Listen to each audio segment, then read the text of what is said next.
Buenas imparables, soy el pastor Brian Chalai, es una alegría que seas parte de esta comunidad. Hoy nos encontraremos con Dios en 1 de Pedro capítulos 1 al 5 para seguir creciendo nuestra relación con Él. Comenzamos y terminamos esta carta tremenda. Recuerda estudiar estos capítulos antes de escuchar el episodio. Este no busca reemplazar tu estudio personal, sino motivarte y enriquecerlo. Con eso dicho, ahora sí, conversemos. ¿Qué verdad aprendemos sobre cómo es Dios y su dirección para nuestra vida? Padre, qué difícil es seguir siendo fieles en medio del sufrimiento, cuando las cosas no salen bien, cuando solo vemos dificultades y problemas. Ayúdanos a saber cómo atravesar esta temporada de nuestra vida encontrando fortaleza y consuelo en ti, sin perder de vista lo importante, sin soltarnos de tu mano. En el nombre de Jesús oramos. Amén. Te pregunto, ¿qué dificultades estás enfrentando en tu vida en este momento? ¿Cuál es tu reacción hacia ese sufrimiento? ¿Te hace cuestionar a Dios, alejarte de Él, dudar de su amor, comenzar a desconfiar, pensar que te abandonó, buscar tus propias alternativas contrarias a su voluntad, no querer saber nada con lo que Él quiere para tu vida y en algún punto hasta negarlo? A diferencia de las cartas de Pablo, el título de esta carta no es el de la ciudad o la persona a la cual iba dirigida, sino el nombre de su autor, en este caso, Pedro. Su nombre original era Simón, pero al convertirse en uno de los 12 discípulos de Jesús, Jesús le cambió su nombre a Pedro, que significa roca. Pedro se convirtió en uno de los líderes de la iglesia en Jerusalén y luego llevó el evangelio por todo el imperio romano. Esta carta se escribe ya hacia el final de su vida, mientras estaba en Roma, a través de Silvano, uno de sus colaboradores. Se dirige a varias comunidades de iglesias en las provincias romanas de Asia Menor, que es Turquía actualmente, por lo que sus lectores son mayormente gentiles. Gentil es un nombre que se utiliza para llamar a todos aquellos que no tenían un origen judío. ¿Cuál es el contexto histórico de esta carta? Los cristianos estaban enfrentando persecución, la cual luego se aumentó e intensificó cuando el emperador Nerón, por intereses políticos, comenzó lo que se conoce como el Gran Incendio de Roma. ¿Habías escuchado? Entonces, Pedro le escribe a los cristianos repartidos por las provincias del Imperio Romano para recordarles que no debían rebajarse a las formas de sus enemigos y mostrarles cómo vivir en medio de esta persecución, sin volverse resentidos contra Roma y además seguir confiando en Dios en medio del sufrimiento que estaban atravesando. ¿Cuál es la única forma de lograr esto? Apuntando hacia Jesús. ¿Por qué? Porque Cristo fue tratado como tú mereces, para que tú puedas ser tratado como Él merece. Fue condenado por tus pecados en los que no había participado, para que tú pudieras ser justificado por su justicia en la cual no habías participado. Él sufrió tu muerte, para que tú pudieras recibir su vida. Cuando tú recuerdas esto, todo cambia. La resurrección de Jesús es la garantía de que hay victoria sobre la muerte y nos da la esperanza de que al final todo estará bien. En otras palabras, no estamos apostando a una ilusión, sino una herencia pura y sin mancha que no puede cambiar ni deteriorarse. Por lo cual, reflexiona. ¿De qué maneras mirar hacia la cruz mantiene tu cabeza en alto en medio de las dificultades que estás enfrentando en la vida? Esto lo que hace es cambiar la perspectiva de cómo vemos todo. Porque, como dice 1 de Pedro, capítulo 1, versículos 6 al 9, aunque ahora, por un poco de tiempo, si es necesario, tengáis que ser afligidos en diversas pruebas, para que sometida a prueba vuestra fe, mucho más preciosa que el oro, el cual aunque perecedero se prueba con fuego, sea hallada en alabanza, gloria y honra, cuando sea manifestado Jesucristo, a quien amáis sin haberle visto, en quien creyendo, ahora, aunque no lo veáis, os alegréis con gozo inefable y glorioso, obteniendo el fin de vuestra fe, que es la salvación de vuestras almas. Lo que dice Pedro aquí es, si el oro tiene que ser probado y refinado por el fuego para obtener un metal más puro y valioso, ¿cuánto más nuestra relación con Dios, que es mucho más preciosa que el oro? Paradójicamente, las pruebas de la vida pueden en realidad profundizar nuestra fe. Muchos quieren los resultados de una relación con Dios, pero pocos están dispuestos a atravesar el proceso que ésta requiere. Por lo cual, reflexiona. ¿Qué dificultades estás enfrentando en tu vida en este momento? ¿Cuál es tu reacción hacia ese sufrimiento? ¿Te hace cuestionar a Dios, alejarte de Él, dudar de su amor, comenzar a desconfiar, pensar que te abandonó, buscar tus propias alternativas contrarias a su voluntad, no querer saber nada con lo que Él quiere para tu vida y en algún punto hasta negarlo? No le preguntes a Dios por qué, sino para qué. El por qué exige una justificación. El para qué provee una oportunidad de crecimiento. Mientras más íntimos nos volvemos con Dios y exploramos quién Él es, más dispuestos estaremos a no soltarnos de su mano cuando todo se derrumba a nuestro alrededor.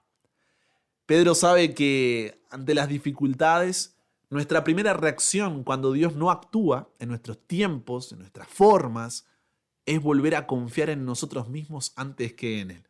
¿Te ha pasado? Es una atracción constante de volver a lo único que conocemos. Porque, como dice el dicho, mejor malo por conocido que bueno por conocer. Entonces, Primera de Pedro, capítulo 1, versículo 14 dice: no os conforméis a los deseos que antes teníais, estando en vuestra ignorancia. En otras palabras, esa tentación de que cuando Dios no hace las cosas como y cuando quieres, de volver a hacer las cosas como antes las hacías, será una constante cada vez que tengas una dificultad.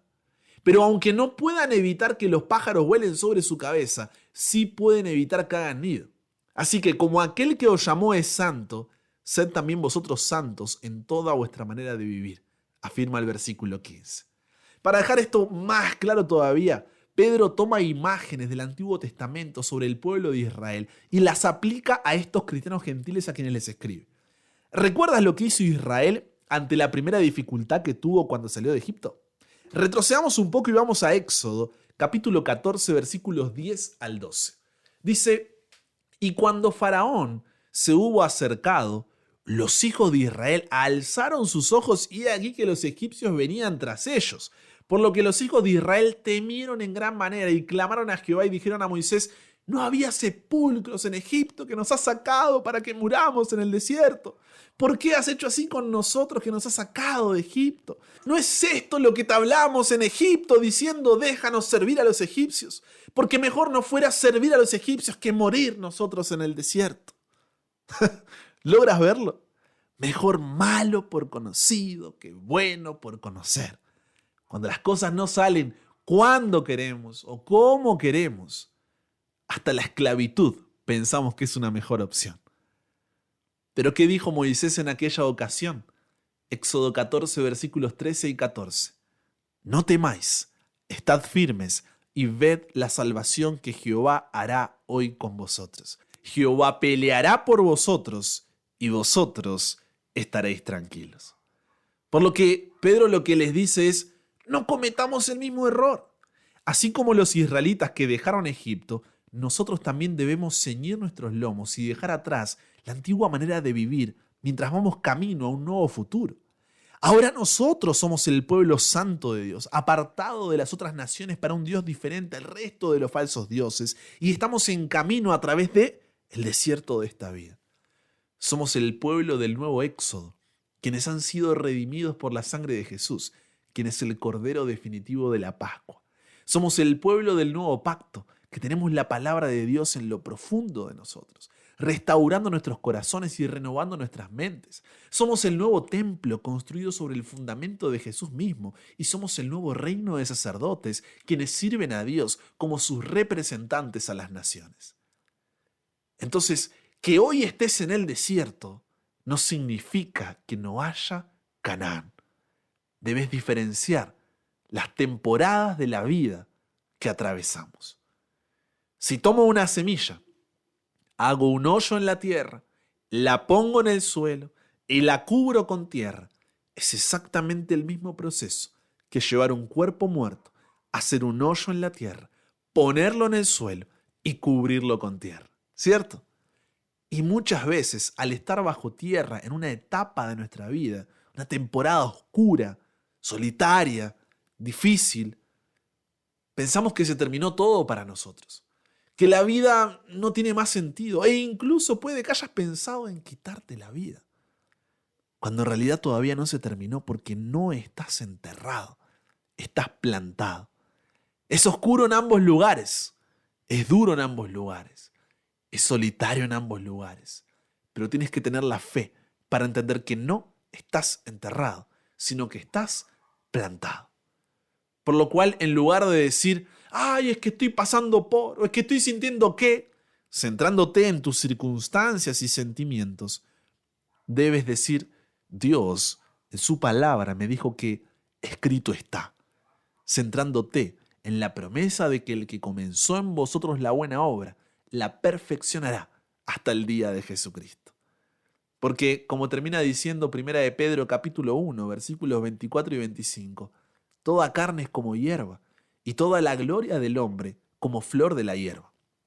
La hierba se seca, la flor se cae, mas la palabra del Señor permanece para siempre. Y esta es la palabra que por el Evangelio os ha sido anunciada. Por lo cual, reflexiona. Ante la dificultad que estás enfrentando y cómo Dios no está actuando de acuerdo a tus tiempos y formas, ¿cuál es el Egipto al cual estás buscando volver? Porque mejor malo por conocido que bueno por conocer. ¿De qué formas te estás conformando al pensar solamente a corto plazo y perdiendo toda la perspectiva bíblica? ¿De qué manera estás confundiendo el estar plantado con estar enterrado? ¿Cómo el mirar a la cruz te da la garantía de que Dios cumplirá su palabra y que vale la pena seguir confiando? La resurrección de Jesús es Dios diciéndonos, no temáis, estad firmes y ved la salvación que Jehová hará hoy con vosotros. Jehová peleará por vosotros y vosotros estaréis tranquilos. Solo así el mar se abrirá delante de ti y verás la salvación de Dios. Y sabes, no termina ahí. La forma en la cual enfrentamos las dificultades, aunque éstas nos lleven hasta la propia muerte, son un testimonio que Dios puede utilizar para alcanzar a quienes te rodean. La única alegría más grande que encontrar la libertad en Jesús es la alegría de ayudar a otra persona a dar un paso hacia esa libertad. Por eso 1 de Pedro capítulo 2 versículo 9 dice, mas vosotros sois linaje escogido, real sacerdocio, nación santa, pueblo adquirido por Dios, para que anunciéis las virtudes de aquel que os llamó de las tinieblas a su luz admirable. Reflexiona. Vivimos en una cultura individualista que nos llama a pensar solamente en nosotros mismos. Pero, ¿de qué forma tus lágrimas de hoy pueden transformarse en tu testimonio de mañana? ¿Cómo, al recibir el consuelo de Dios en medio de lo que estás atravesando, puede convertirse en un medio de consolación para darle esperanza a otro en su dificultad? Porque es ahí donde está la madurez. Así que, con esto en claro, Pedro primero les anima a someterse al gobierno romano, incluso si es opresivo. Reconoce que su persecución, su sufrimiento es injusto, pero la resistencia violenta no resuelve nada, sin mencionar que traiciona las enseñanzas de Jesús, quien amó a sus enemigos en lugar de matarlos. No está diciendo con esto que negocien sus principios, que renuncien a su fe. Solo dice que en medio de la persecución no devuelvan mal con mal. ¿Se entiende? Después, Pedro lo que hace es resaltar específicamente la muy difícil situación que enfrentaban los esclavos cristianos y las esposas cuando vivían en los hogares romanos, donde el jefe de familia no seguía a Jesús. El problema es que se esperaba que todos en la casa se sometieran y adoraran a los dioses del jefe de familia. De manera que Pedro está consciente de que dar tu lealtad a Jesús va a generar sospecha. Por lo que él dice que es verdad. Todos los cristianos, incluyendo a los esclavos y a las esposas romanas, han sido completamente liberados por Jesús, pero deben demostrar esa libertad no a través de la rebelión, sino resistiendo el mal de la misma manera que lo hizo Jesús, a través del amor y la generosidad con sus enemigos. Y en los hogares donde el esposo también es cristiano, la historia es distinta. Ellos deben tratar a sus esposas de manera totalmente diferente a como lo hacen sus vecinos romanos, considerándolas como iguales delante de Dios, dignas de honor y respeto. Y Pedro espera que el imitar el amor y el reino invertido de Jesús le dará poder a sus palabras, mientras dan testimonio de la misericordia de Dios y muestran a las personas la hermosa verdad del camino de Jesús. Palabras que empiezan desde la primera imagen que los otros tienen del cristiano, su exterior, donde lo que llame la atención, dice, no sea vuestra vestimenta, arreglos personales o adornos, sino un corazón que refleja el corazón de Jesús. De eso nos tenemos que adornar. Por lo cual reflexiona. ¿De qué forma actuamos ante la opresión? ¿Nos rebajamos al nivel de nuestros enemigos o mantenemos nuestros ojos en Jesús? ¿Cómo la manera en que nos relacionamos con nuestro prójimo en la familia, amistades, universidades o trabajo muestra a Jesús? ¿De qué forma, al reflexionar en la forma que nos vestimos, arreglamos y adornamos, podríamos buscar llamar la atención a nuestro carácter que está en nuestro interior más que a nuestro exterior? Esto no significa andar por la vida hechos un desastre, pero ¿cómo, si vamos a vestirnos, arreglarnos y adornarnos, el enfoque debería estar en nuestro carácter y no en nuestra apariencia externa?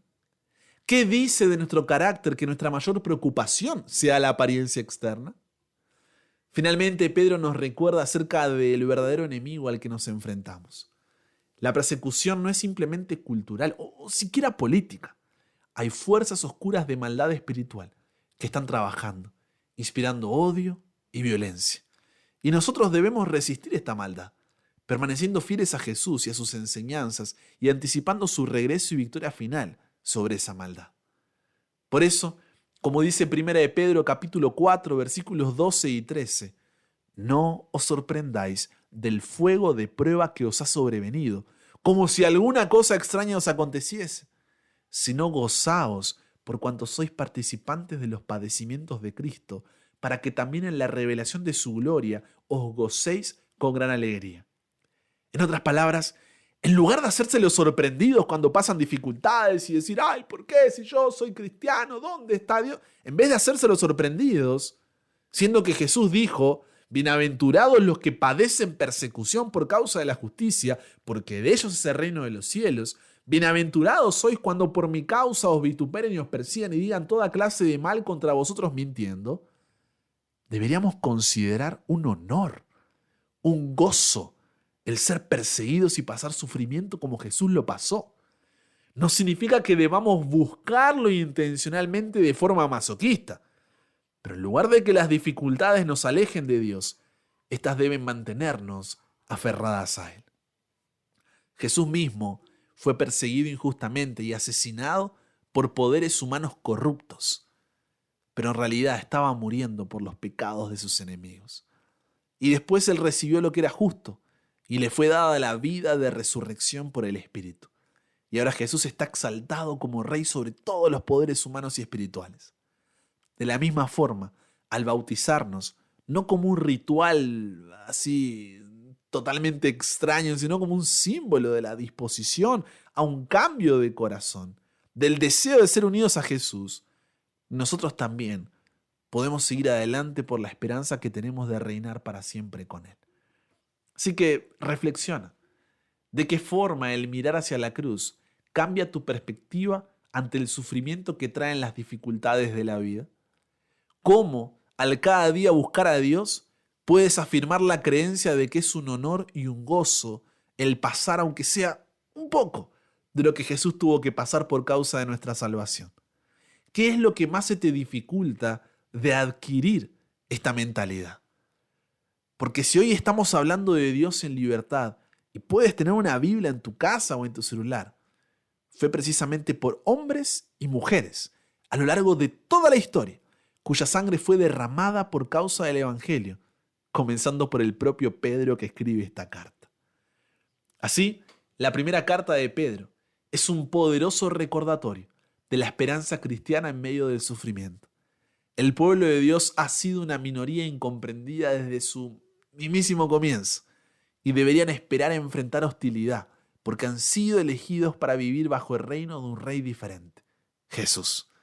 Sin embargo, la persecución puede convertirse en un regalo extraño para la iglesia, porque ofrece una oportunidad de mostrar a otros el sorprendente amor y generosidad de Jesús, que es motivada por su regreso.